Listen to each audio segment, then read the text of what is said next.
Hey, welcome back to Evil's Comics. I'm Evil Mike, and I got a review for you. From Boom Studios, this is Specs, issue number 1.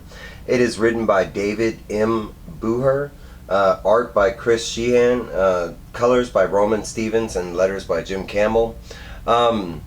His first issue was pretty good. It's not exactly what I thought, especially with the cover, it being like horror looking. It has potential to be scary, of course, but let's get into it before I give my final thoughts. So the first issue is pretty basic. We're caught up with our main characters and kind of it looks like the plot of the story, but it starts out with a missing ad that gives us a lot of information. And it basically is telling us that this dude, Bernard Slyman, disappeared May 13th, 1987.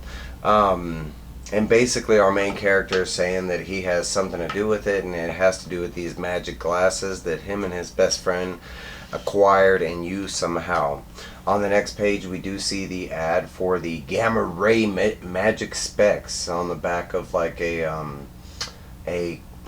comic book.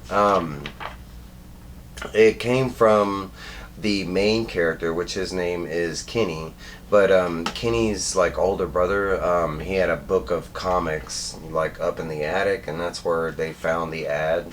Supposedly the comic that they had, like the book is littered with the same ad.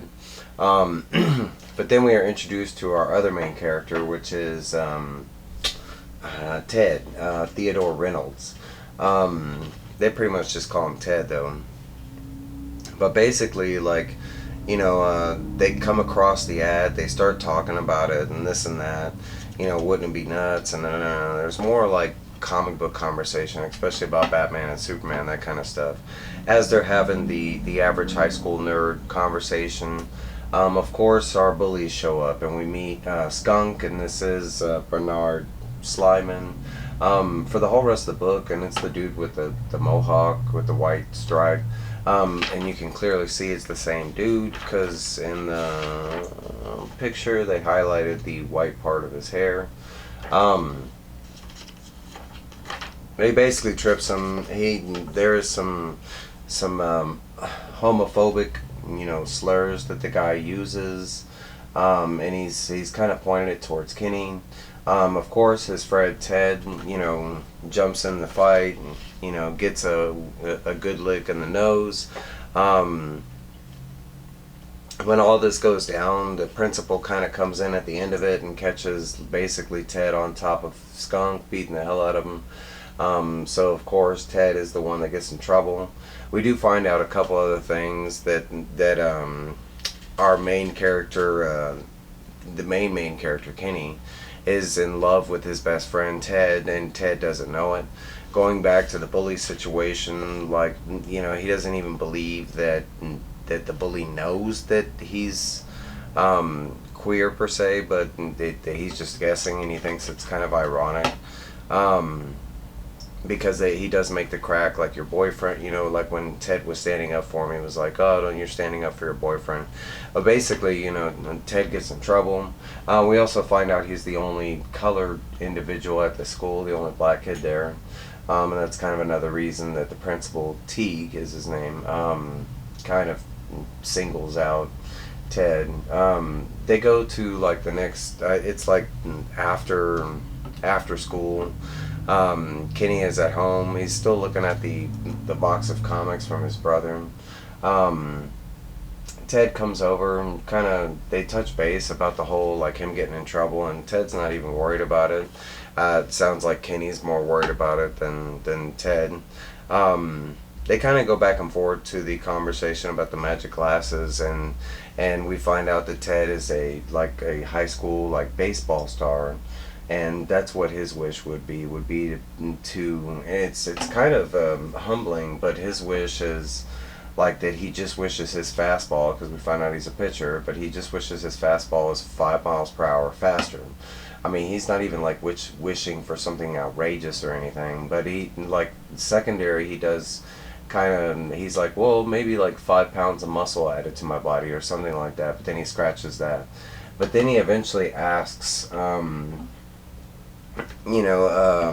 Kenny, what his wish would be. And inside, like, narrator wise, we get what his wish would be, and he just wants his best friend to know that he loves him and kind of love him back, relationship wise.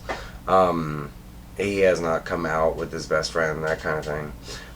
But he answers that, it's funny, it's made up, it's in the back of a comic book. He doesn't want to think about it, kind of thing. He ends up going to bed or just kind of laying there, and he thinks about different moments that he's had with his best friend, and how their life could play out, kind of things. As he's laying in bed, all of a sudden he gets a knock at the door. He kind of asks his parents, "Hey, we're getting a knock," and nobody's going to get it. He goes to the door, and sure enough, it's a package, and inside it's the magic specs. The letter inside says, "Congratulations, you are the proud owner of a pair of magic specs. Whatever you wish, you'll see." And that's kind of where we learn the basis of what goes down. There's some funny, like, physics, and, like, we'll kind of get there, because the glasses says whatever you wish you'll see, kind of thing. And it's kind of implied on the cover too, but basically they go out here and they do use, like, Ted ends up using the wish to see if he can get the 5 mile per hour faster, fastball. He ends up throwing it to Kenny. Kenny catches it. He does say it hurts, but they don't have, like, a speedometer or anything, so they can't really, like, justifiably break it down and see if it was 5 miles per hour faster. But they do another wish, and basically Ted is like, "Okay, well, I'll make a wish," and he wishes for like $100, and all of a sudden in his pockets is $100. That's where I'll say it does get kind of the physics part, because it says whatever you wish you'll see, but like the $100 thing, it was just there. It wasn't like the magic specs showed him. It was just they made the wish and it appeared. But the book kind of also, it just continues in that fashion, because they show you different wishes that they go through and do, and they're all kind of like small and minimal. Like they show them right here, and they're wishing that their Sundays would be bigger, and sure enough, the Sundays are bigger. The second one is like they wish for infinity lives in a video game. He wishes he can dunk, and he's able to dunk. They do have a moment where it's like that they kind of learned that they had to be careful with the wishes, because they do show a moment where they were like, they were in a test or whatever, and Ted convinces Kenny to use a wish for them to pass the test. They do pass the test, but the teacher, their test scores and answers are exactly the same, so the teacher thinks they copied. They end up getting in trouble. So it's kind of like lesson learned, that they just have to be careful how they use their wishes and stuff. There is a very fun moment where we kind of, Kenny lets us know, like, how big, a part of baseball into Ted's life it is, and why he chose baseball as his passion and stuff like that. And it basically sums up to it just being fun, and it's the one thing, being like the one colored guy in this town, like, he can be a part of, and no one really judges him, or color doesn't really get involved. And that's kind of his answer. So it's at the end of the year. There's a tournament. His friend Ted is not doing so great. He's already at 2 strikes, and Kenny ends up using the magic specs for him to hit a home run and become the MVP of the game. He does not tell Ted, and he mentions that, like, all their time together, Ted never brought up whether, he just felt like he did it himself, kind of thing. And, Kenny kind of lets him go off on that. They go after the game, and basically Ted was invited to go out with the whole team, like a normal sporting event, to go to some, like, pizzeria. Ted chooses to stay with Kenny, claiming that the pizzeria tastes like cardboard or whatever, and Kenny makes the joke about, like, how he could just use the magic specs and make it taste better. And while this is all going, Skunk kind of appears. He's pissed that they broke his nose. Ted's the first one that steps forward, and he's like, "Oh, you don't even know how to use that knife," kind of thing. He ends up getting slashed in his arm. Of course, the other best friend, Kenny, he jumps in and he just kind of missteps and he's able to get, you know, headlocked and knife to the throat kind of thing. And that's when Ted ends up using the magic specs, saying, "I wish you would just leave Kenny alone." The next thing that happens is literally that dude's skunk just disappears and the knife is on the ground, and that's pretty much it. It basically says, like, at the end, it's like, ever since we got the glasses, I knew one wish would change everything between me and Ted. Our magic specs ensured that I wasn't the one to make it. And that's where this book leaves off. There's no like preview or cover preview to the next issue. You're just gonna have to either FOC it or.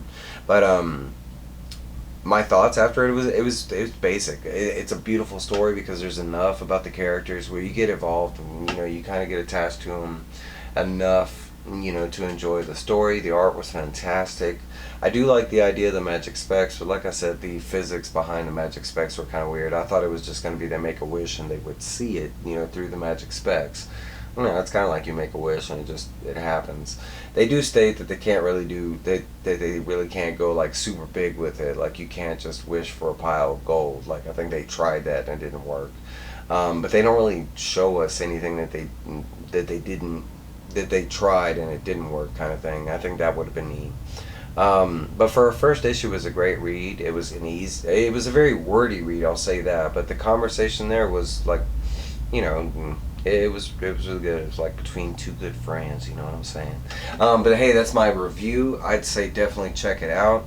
Please like, comment, subscribe. Let me down below what you thought about it. I know there's going to be some people that are critical, that in your face type of thing, but it didn't really bother me at all. It was just another aspect of the story that was very, very small. But hey guys, that's my review. I'm trying to knock out a bunch of my reading and get a bunch of these reviews out. I will see y'all later. Y'all have a great weekend. That's all I got for you. Bye.